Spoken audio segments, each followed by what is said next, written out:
Bonjour à tous. Alors, je vais faire une série là de petites vidéos sur les mémoires parce que j'arrive pas à en faire qu'une et je dépasse le temps et du fait ça coupe tout. Là, c'est plus sur la partie énergétique et on me demande. Alors, je vais reparler des mémoires de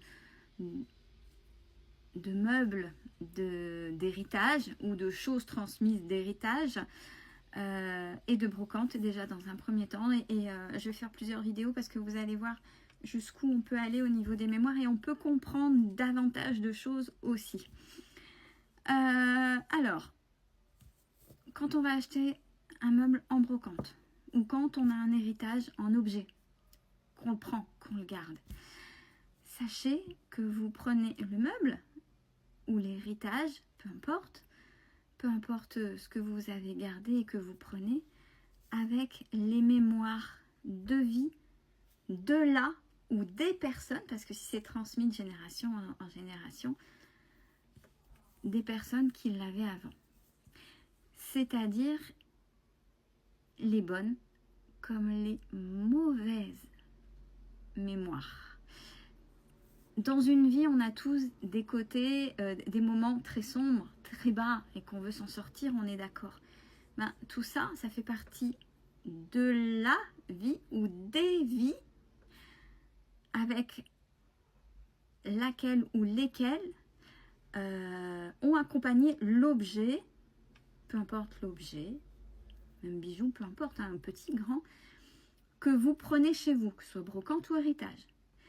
Ce qui fait que si une fois chez vous, vous pouvez avoir la sensation, ouais, putain, j'ai ça, je me sens pas bien, ou je comprends pas d'un coup, vous n'avez pas forcément fait la corrélation. Il y a quelque chose, je sais pas, cette pièce-là, il y a quelque chose qui va pas. C'est en lien avec ces mémoires-là. Non pas que la personne était monstrueuse, la personne, elle pouvait être la personne la plus magnifique, la plus gentille possible, mais vous ne connaissiez pas sa vie. Ou alors vous connaissiez pas du tout la vie du propriétaire de l'objet que vous avez acquis.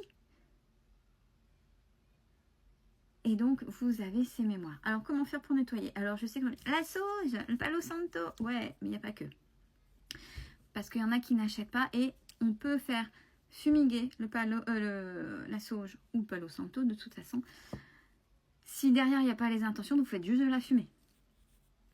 Donc, si vous n'avez pas, c'est pas grave, il faut vous centrer. Imaginez un canal autour de l'objet ou des objets.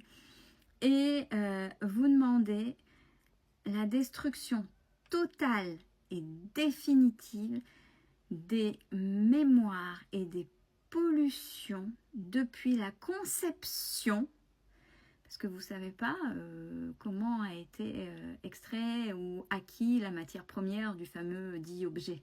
Hein, donc depuis la fabrication jusqu'à maintenant, en subtil et en réel, pour rendre l'énergie neutre de cet objet. Comme ça, au moins, il va s'imprégner de vos énergies. Ça fait un reset. Comme ça, vous allégez et puis les pollutions et les mémoires polluantes, vous les avez retirées. Bien sûr, on demande une transmutation des énergies. Puis si vous ne savez pas, vous demandez à quelqu'un qui est dans le domaine de le faire.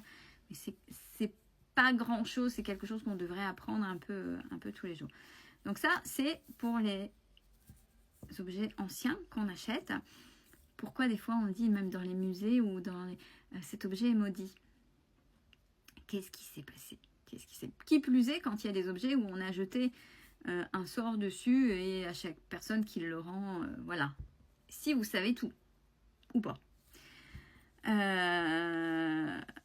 Donc, vous voyez, c'est important de nettoyer, de le rendre neutre pour qu'il puisse s'imprégner cet objet de vos énergies. Après, actuellement, il y a quelque chose de bien qui se fait. C'est tout ce qui est les secondes mains. Alors, on ne dit pas... Ouais, non, je dis pas que j'en fais et je dis pas que j'en fais pas non plus. Ça, je trouve que c'est bien plutôt que d'être dans la consommation. J'achète et je jette. Mais vous allez voir qu'il y a une corrélation aussi entre les deux. Pareil dans les friperies. vous allez chercher des vêtements, c'est bien, de qualité, à des prix plus bas et qui sont réutilisés plusieurs fois. Donc c'est la seule vertu qu'on pourrait leur donner, c'est pas à jeter, c'est ok. Mais c'est pareil que pour les objets de brocante ou d'héritage, vous ne connaissiez pas l'histoire de la personne ou des personnes, s'il y a eu plusieurs personnes qui ont porté ce vêtement, ce sac, cette ceinture, ce chapeau, peu importe ces chaussures. Donc c'est la même chose, il faut nettoyer.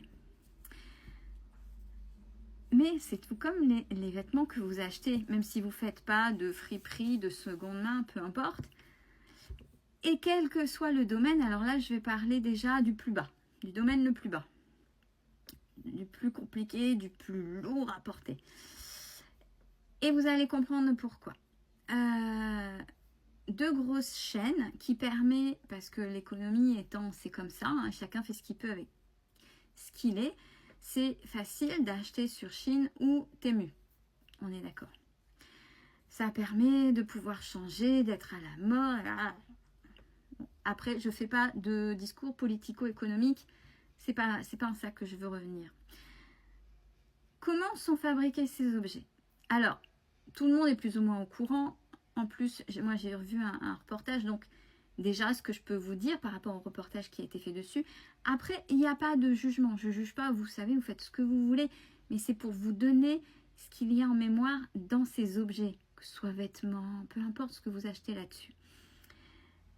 On appelle toutes les personnes qui sont en fabrication de ces objets, Chine et Temu, pour les plus basses en pollution et sombres, c'est de l'esclavagisme moderne. C'est-à-dire que les personnes sont H24 à l'usine, dorment à même le sol, juste sur un drap, ne voient que 15 jours par an. Leurs familles ne sortent jamais de l'usine pour être productifs. Vous avez ces mémoires-là de personnes qui sont fatiguées et à qui on leur demande énormément et qui doivent être productifs. Vous voyez déjà, donc déjà ça, même si l'objet est pas mal, hein, parce que vous l'avez acheté à moindre coût, vous avez ces mémoires-là. En plus, on sait que c'est pas trop catholique au niveau de ce qu'ils utilisent au niveau des produits de fabrication. Donc en plus, il y a ça.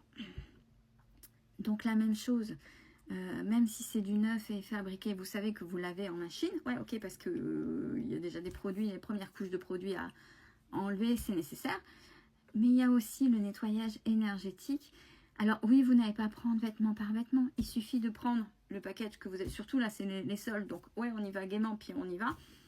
Une fois que c'est en machine, vous demandez aussi le nettoyage énergétique pour enlever toutes les pollutions subtiles et réelles depuis la fabrication de l'objet jusqu'à maintenant. Il suffit d'une intention. Et vraiment d'être centré, pas dire ça pour dire de dire ça. C'est comme ceux qui vont à l'église ou dans un lieu de culte et qui font leur prière par obligation. Ça n'a aucun impact. Ça n'a vraiment aucun impact. Hein. Vous croyez que vous serez entendu parce que j'y vais par obligation, donc voilà. Non, il faut y aller avec vraiment cette intention de je vais enlever ces pollutions parce que oui, puis bon, je fais ce que je peux, j'ai pas le choix. J'ai besoin de me rhabiller, donc je vais acheter comme ça, ok. Je sais que c'est pas bien, mais je le fais. Et ça, ça vous appartient et c'est pas grave. Mais sachez que derrière, il y a en plus ces mémoires-là. Mais, bon, on parle de Chine, Temu ou de friperie, mais quelle que soit la chaîne de vêtements. Vous croyez que dans les produits de luxe, c'est pas la même chose? Les petites mains. Alors, qui plus est, les petites mains, alors c'est très bien, main d'orfèvre, et puis ils ont aussi une pression, ceux qui fabriquent, qui sont contents du résultat, mais qui à un moment donné ont aussi cette pression-là. Donc, vous avez la mémoire de la personne qui fabrique. Donc, en fait, quel que soit le vêtement, quelle que soit la chose que vous achetez, que ce soit le produit en dropshipping ou de luxe, ça revient à la même chose. Il y a des mémoires de fabrication et les mémoires d'extraction de la même matière première. Donc il faudrait, c'est parce que on ne le sait pas assez et on ne le fait pas, parce que c'est pas dans les apprentissages et dans les choses du quotidien, nettoyer énergétiquement toute nouvelle chose qui rentre pour le rendre neutre, pour le mettre à nos énergies. Vidéo suivante.